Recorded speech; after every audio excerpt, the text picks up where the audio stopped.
Magandang araw mga kapuso, ito po ang mga ganap na dapat po natin abangan mamaya dito lamang po sa Lilet Matias Attorney Adlo.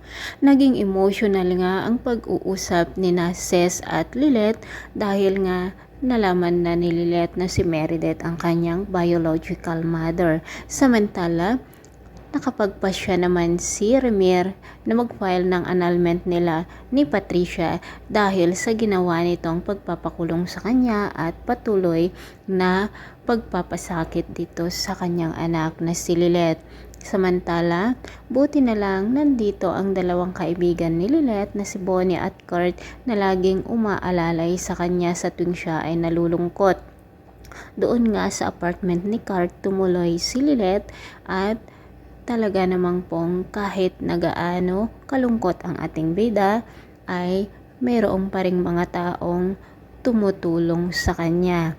Samantala, pinuntahan nga ni Estor Valencia si Lilet upang humingi ng tawad dahil nga nalaman niya na hindi pala si Lilet ang nagpakalat dito sa balita na mayroon siyang anak sa pagkadalaga.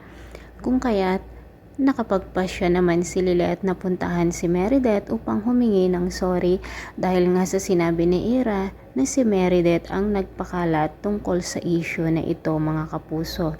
Sa pag-uusap naman ni Lorena at Lilet, sinabi nga ni Lorena na kung talagang mahal nga ni Meredith itong si Lilet ay bakit hindi niya ito hinanap ng halos 25 years na taon. Kung kaya't dito na naman malilito ang ating bida dahil nga ayaw ni Lorena na magkaayos sila nitong si Meredith dahil nga kaaway din niya ito.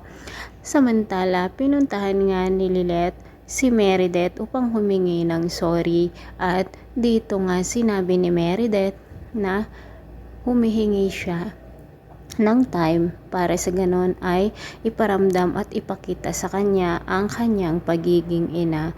So mga kapuso, dito na nga ba kaya magsisimula ang pagkakaayos ng mag-ina dahil nga gusto naman ni Lilet na makasama talaga ang kanyang biological mother at ito talaga ang kanyang mithiin pa noon ang makilala ito at ngayon nga na nakilala na niya na si Meredith pala iyon ang kanyang tunay na ina ay matatanggap na niya kaya ito mga kapuso dahil mabait ang ating bida. Ano naman ang gagawin ni Patricia kapag malaman niya na gusto nang humiwalay si Ramir sa kanya pati itong si Trixie mga kapuso.